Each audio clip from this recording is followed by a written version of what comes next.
पट्टी को हटाया जाए, क्योंकि शाम के समय में लेडीज निकल ही नहीं पाती है, कहीं जाना है या कुछ करना है, ना लड़कियां निकल पाती है, कुछ नहीं होता है। और निगम प्रशासन को सीधा कोसा जा रहा है। भिलाई नगर निगम के क्षेत्र में रहने वाले रहवासी लोग हैं, इन लोग अपनी मूलभूत समस्याओं के लिए काफी तकलीफों का सामना करना पड़ रहा है, जिनके कारण ये अपने जनप्रतिनिधियों के साथ नगर निगम के सामने धरना दे रहे हैं। 30 साल 35 साल हो गया हमारे फरीदनगर निजामी चौक में कोई निर्माण नहीं हुआ है। मैं तो वहाँ जा के निगम में मांग के थक गई हूँ, मेरे तो सुनते नहीं है, इसलिए आज जनता को लेके आए हैं। 13 करोड़ रुपए बढ़ा के 37 करोड़ के टेंडर को 50 करोड़ कर दिया गया है और 3-3 लाख रुपए बड़े जो नेता हैं उनके घरों में पर मंथ पहुंचाया जा रहा है। पार्षदों को मुंह बंद करने के लिए 3-3 मजदूरों के पैसों का ऑफर दिया जा रहा है।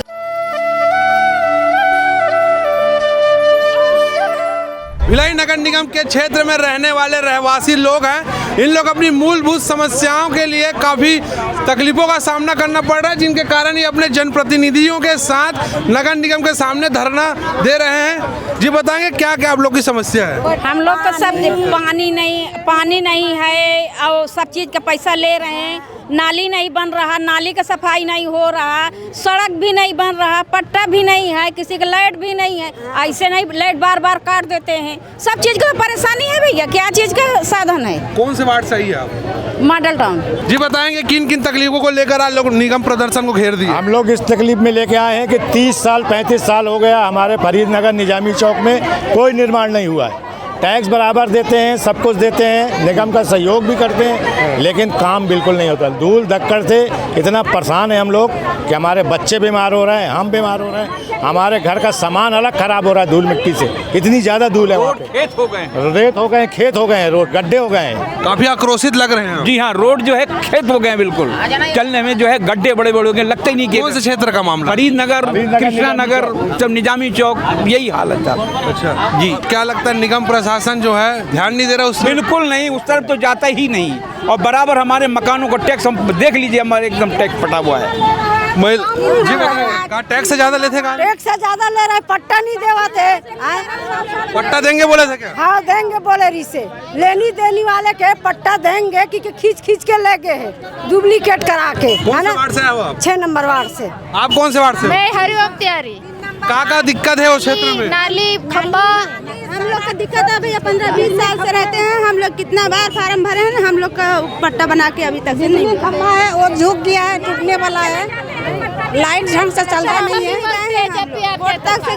कौन मांगता है पैसा? झाड़ू वाला भी मांगते हैं पैसा, सामने झाप करने से। तो सफाई करने का पैसा मांगते हैं उन लोग? हाँ, कितना पैसा मांगते हैं? 20 रुपया दो, 10 रुपया दो, 50 रुपया दो करके। हाँ, हमारे मोहल्ले का सुलभ टूटा है, 2-3 साल हो गए बनवाने के लिए, कितना कोशिश कर रहे हैं फिर भी से नहीं हो पा रहा। हम लोग को बहुत दिक्कत हो रहा है सुलभ के लिए, इसलिए हम लोग को रिक्वेस्ट है कि सुलभ बनाने के लिए अनुमति चाहिए। आपका जनप्रतिनिधि आप लोग की समस्याओं को सुनता है कि नहीं? नहीं, बिल्कुल। पार्षद बस सुनते हैं, कोशिश भी करते हैं, लेकिन यहाँ सुनवाई नहीं हो पाता। यानी पार्षद का नहीं चल रहा मोहल्ले में? नहीं, पार्षद बहुत कोशिश कर रहे हैं हम लोग के, लेकिन यहाँ निगम में कोई सुनवाई नहीं होता। आप कहाँ से आई हैं? मैं भी वही से 9 से हूँ, वार्ड 9 से। क्या क्या समस्या है वहाँ? वही है, नाली है, रोड है, और वही सुलभ का समस्या है। साफ सफाई अच्छे से होता नहीं है। तो कुछ निर्दलीय पार्षद भी आए हुए हैं, जी बताएंगे किन किन समस्याओं को लेकर आए हैं? मूलभूत समस्या क्या क्या नहीं मिल रही है आप लोग को? सुविधा तो पिछले 3 साल से नहीं मिली है, जैसे कि पुलिया हो गया, रोड, नाली। जैसे थोड़ी थोड़ी नाली रहती है वार्ड में, तो छोटे मूलभूत के लिए पैसे आते हैं, जो साल का सालाना आता है 3 लाख या 6 लाख रुपए आता है। कम से कम मूलभूत के लिए पैसा देते तो छोटा नाली है, 30 मीटर का नाली है, पुलिया है, तो जब हमारे पास फंड आएगा नहीं तो हम पुलिया नाली कहाँ से बनाएंगे? और प्रशासन को लेटर लिख के बहुत परेशान हो गए हम लोग। मैं आपके क्षेत्र में घूम रहा था, काफ़ी बदतर स्थिति है रोड की, नाली की, नल की। क्या लगता है निगम आपको सपोर्ट नहीं कर रहा है या निर्दलीय होने का खामियाजा भुगत रहे हैं? हम लोग को अगर निगम सपोर्ट करता तो आज ये स्थिति नहीं होती, ना वार्ड की जनता हमारे साथ आती। निर्दलीय होने का खामियाजा भुगतना पड़ रहा है। पिछले विगत 27 सालों से सिन्हा पांडेले के पास जो नाली है वो बनी नहीं हुई है, उसका लेटर लगाते हैं, बस हो जाएगा, आश्वासन मिलता है, लेकिन फंड आता है तो फंड किसी और वार्ड में चल जाता है। हमारे साथ ये भी हुआ है। अभी हाल में ही निजामी चौक के पुड़की पारा में 10 लाख का रोड आया हुआ था, हमारा रोड किसी और वार्ड में परिवर्तित कर दिया गया, स्थल परिवर्तित। तो इस चीज़ से जनता को तकलीफ है। भाई जनता, हम चौक चौराहे से गुजरते हैं तो हमको रोक के बोलती है कि हमारे वार्ड में काम कैसे नहीं हो रहा है, तो हम लोग भी क्या जवाब देंगे उनको? आपका नाम बता दीजिए। मेरा नाम राजू साहू है, वार्ड 9 से। तो ऐसे कई तमाम लोग यहाँ पे आए हुए हैं, जितनी महिलाएं हैं सब हाथ में तख्ती ले लेकर खड़ी हुई है और निगम प्रशासन को सीधा कोसा जा रहा है। जी बताएंगे। मैं वार्ड 51 की पार्षद हूँ, ये मेरे जनता है। मैं तो वहाँ जा जा के निगम में मंग मंग के थक गई हूँ, मेरे तो सुनते नहीं है, इसलिए आज जनता को लेके आए हैं सभा में। क्या क्या काम करवाना चाहती हो और किसके कारण नहीं हो पा रहा है? नाली, बिजली, पानी, सीमेंटीकरण, नाला के पास 91 या 99 लाख के नाला की काम रुक गई है और वहाँ पैसा भी पास हो चुकी है। ये क्यों पास नहीं करते आप लोग का पैसा? अब ये तो पता नहीं है, निगम जानेंगे, अधिकारी जानेंगे।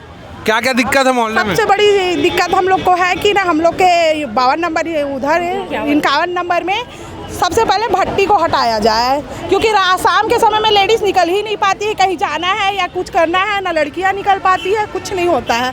तो सबसे बड़ा दिक्कत वो वही है, ना नली सफाई होता है, ना कुछ नहीं। सीमेंटीकरण का भी काम रुका हुआ है, घर में लाइन गोल हो जाता है, प्लस बिजली वगैरह का भी हर चीज़ का समस्या है हमारे वार्ड में। पानी वानी की क्या स्थिति है? पीने लायक सही साफ पानी मिल रहा है कि नहीं? बिल्कुल नहीं मिल पा रहा है भैया, और कई दिनों से तो बिल्कुल मतलब कि ना बंदी है, ढंग की ना व्यवस्था ही नहीं है। कई दिनों से पाइपलाइन चेंज ही नहीं हो पा रहा है। पानी वानी का तो बोलोगे पीने के लिए तो बिल्कुल बहुत ज़्यादा ही कमी है हमारे। ये कितने साल से झेल रहे हो आप लोग? हम लोग तो कई साल हो गया, बोलते बोलते मतलब कुछ 4-5 साल से भी ज़्यादा हो गया, पाइपलाइन तो चेंज ही नहीं हो। तो मेरे पीछे जो पूरी भीड़ दिख रही है आपको, ये पूरे जो शहर के 5 निर्दलीय पार्षद हैं, ये उनके साथ आए हुए उनके वार्ड के निवासी लोग हैं। इन लोग काफ़ी लंबे समय से अपने वार्ड में मूलभूत समस्याओं के लिए तरस रहे हैं। इनके पार्षदों से जब हमने बात की तो वो कहते हैं कि निर्दलीय पार्षद होने का खामियाजा इनके वार्ड वासियों को भुगतना पड़ रहा है। हरिओम तिवारी जी हैं, लीड कर रहे हैं इस पूरे नेतृत्व को। क्यों आना पड़ा आज आप लोग को नगर निगम के पास? भैया विगत 3 वर्ष हो गए हैं, हम वार्ड के रोड, नाली, पानी, उद्यान, स्कूल जैसी छोटी छोटी मूलभूत समस्याओं के लिए तरस रहे हैं और लगातार शहर सरकार, कमिश्नर, हर सरकार से हम मांग कर चुके हैं, लेकिन उन्होंने अपने कान में रुई डाल के रखा है। ये पूरा का पूरा ध्यान वैशाली नगर को छोड़कर बीएसपी एरिया में, सेक्टर के एरिया में पूरे विकास कार्यों को कराया जा रहा है, वो भी बिना बीएसपी के, एनओसी के। इनकी सिर्फ कमरे में सिर्फ योजनाएं बनती है कि किस प्रकार रिंग बना के अपने पसंदीदा ठेकेदारों को करोड़ों का ठेका दें और उसकी प्रत्याशा में कमीशन की वसूली करें। इतना बदनाम नगर निगम कभी नहीं हुआ कमीशन खोरी के मामले में जितना इस 5वें कार्यकाल में अब हो रहा है। जनता की मांग नहीं सुनी जा रही है, श्रम एरिया के पिछड़े वर्ग के पार्षदों की अवहेलना की जा रही है, उपेक्षा की जा रही है और सिर्फ महापौर और महापरिषद को खुश किया जा रहा है। सफाई टेंडर भी ऐसे कंपनी को दिया गया जो भ्रष्ट है। 13 करोड़ रुपए बढ़ा के 37 करोड़ के टेंडर को 50 करोड़ कर दिया गया है और 3-3 लाख रुपए बड़े जो नेता हैं उनके घरों में पर मंथ पहुंचाया जा रहा है। पार्षदों को मुंह बंद करने के लिए 3-3 मजदूरों के पैसों का ऑफर दिया जा रहा है और पैसा पहुंच भी रहा है। अगर आप स्पष्टता से जांच कर लें तो हर वार्ड में 3-3 मजदूर गायब मिलेंगे जिनका पैसा इनके मुंह बंद करने वाले पार्षदों के। सभापति के ऊपर आरोप लगा रहे थे कि बिना सहमति हुए यानी बहुमत बोल के उसको पास करा दिया और जनगणना मना चालू कर दिए। क्या हुआ था उस दिन? दूजा भाव हुआ था आप लोग के साथ? बिल्कुल बिल्कुल भैया, इस सामान्य सभा में सर्वविदित था, 70 पार्षदों के सामने ये हुआ था, पूरी मीडिया भी वहाँ मौजूद थी। बहुमत शब्द का उपयोग तब किया जाता है कि बहुमत से पहले मतदान की प्रक्रिया जब होती है तब। मतदान की प्रक्रिया हुई ही नहीं है तो बहुमत कहाँ का होगा? मतदान के 3 तरीके होते हैं, एक हाथ उठाकर, एक पर्ची डालकर और एक गुप्त मतदान भी होता है, सिंगल होता है। तो वो तीनों ही प्रक्रिया नहीं अपनाई गई। तो जब मतदान की प्रक्रिया ही नहीं हुई है तो इसमें जिला प्रशासन की रिकॉर्डिंग है उसमें और समस्त इलेक्ट्रॉनिक मीडिया भी वहाँ मौजूद थी। बिना मतदान की प्रक्रिया के टेबल ठोककर बहुमत से पास करके सभापति जी ने राष्ट्रगान को हथियार के तौर में इस्तेमाल किया और राष्ट्रगान का अपमान किया और बहुमत को पास किया। महापौर नीरज पाल पूरी तरीके से फेल है लग रहा है। बिल्कुल महापौर किसी भी वार्डों में आप देख लीजिए, जब तक कोई बड़ी घटना ना हो जाए महापौर दौरे में नहीं निकलते हैं। अभी आयुक्त महोदय आए हैं, उनसे बड़ी उम्मीदें हैं। इनको भी समस्या बताते हैं तो व्हाट्सएप में लेते हैं, लेकिन उसके बाद क्या फीडबैक होता है कुछ पता नहीं चलता। सुबह सुबह वो दौरा करते हैं लेकिन उस वार्ड के पार्षद को नहीं लेते। भाई आपको असली समस्या वाले कोने तब मिलेंगे जब आप वार्ड के पार्षद को साथ में रखोगे।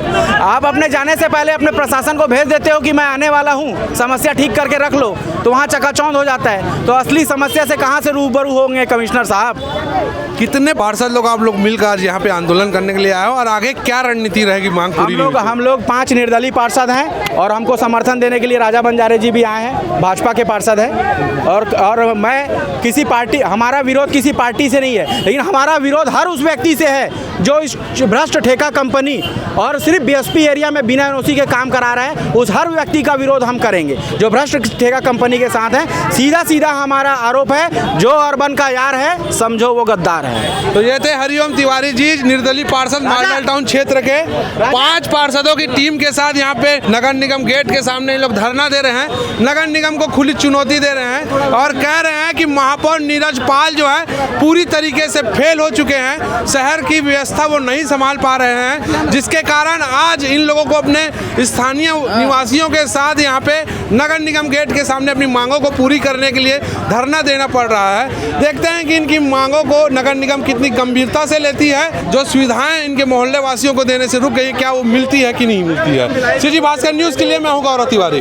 हर सेक्टरों में जाके आप देख लीजिए 70-70 लाख के 80-80 लाख के पेवर ब्लॉक बिछे हुए हैं, वो भी पेवर ब्लॉक एक विशेष कंपनी के, जो इस नगर निगम में अपना एक दखल रखने वाले बड़े नेता का कंपनी है पेवर ब्लॉक का कंपनी। सिर्फ उसकी पेवर ब्लॉक को बेचने के लिए पूरे सेक्टरों को पेवर ब्लॉक से पाट दिया गया है। जहां एक तरफ बच्चा रोटी से भूख के लिए तरस रहा है, दूसरे तरफ आप एक बड़े सम्राट घर के बच्चे को आप दही और मलाई खिला रहे हैं और एक गरीब का बच्चा रोटी के लिए तरस रहा है। एक तरफ वैशाली नगर में हम लोग नाली की मांग के लिए तरस रहे हैं, दूसरी तरफ आप पेवर ब्लॉक बिछा रहे हो।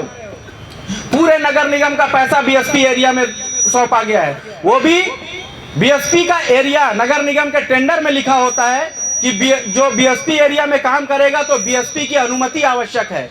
और बीएसपी जो अनुमति देती है दोस्तों, भाइयों बहनों, जो बीएसपी अनुमति देती है वो स्थायी नहीं देती, अस्थायी देती है। यानी वो जब चाहे आपके काम को, जो 40 लाख का काम है, जो 1 करोड़ का काम है, उसको अगर आप 1 हफ्ता बाद भी अगर बीएसपी उखाड़ के फेंक दे तो आप बीएसपी को कोर्ट में नहीं ले जा सकते। जब ये बात जानते हैं यहाँ के जैसा बड़े प्रतिनिधि, उसके बाद भी करोड़ों रुपए सिर्फ बीएसपी एरिया में फेंका जाता है। क्यों? क्योंकि महापौर बीएसपी एरिया का है, सेक्टर 5 का है। क्यों?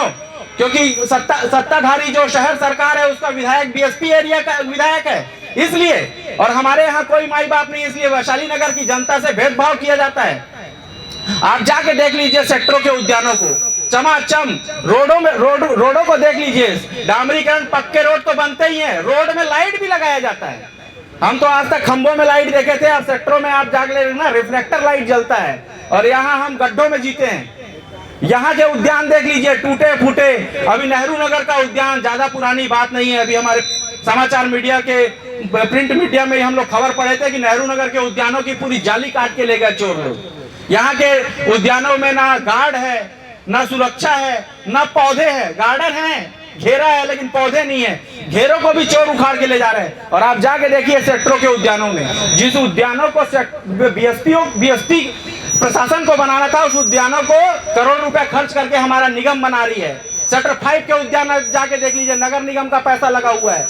सेक्टर 7 का उद्यान आप जाके देख लीजिए, नगर निगम का पैसा लगा हुआ है। कुछ उद्यानों में तो 10-10 रुपए वसूली भी करवा रहे हैं नेता लोग। लेकिन हमारा वैशाली नगर आज भी नाली के लिए और रोड के लिए तरस रहा है। एक तरफ लोग विलासिता का जीवन जी रहे हैं और हम अपनी बुनियादी आवश्यकता भी पूरा नहीं कर पा रहे हैं। एक गरीब के घर में जब वो महीने का 15,000 रुपए कमा के लाता है एक पिताजी, तो सबसे पहले अपने घर में राशन भरता है, उसके बाद बच्चों के लिए कपड़ा लेता है। जब पैसा बच जाता है आवश्यक कामों से, तब अपने बच्चों को घुमाने ले जाता है। लेकिन और ऐसी ही अर्थव्यवस्था, ये नगर निगम भी हमारा घर है, ऐसी ही अर्थव्यवस्था नगर निगम की भी होनी चाहिए कि पहले बुनियादी जो जरूरतें हैं रोड और सड़क की, वो पूरी हो जानी चाहिए। फिर आवश्यकताएं, स्कूल, शिक्षा, उद्यान, ये पूरी होनी चाहिए।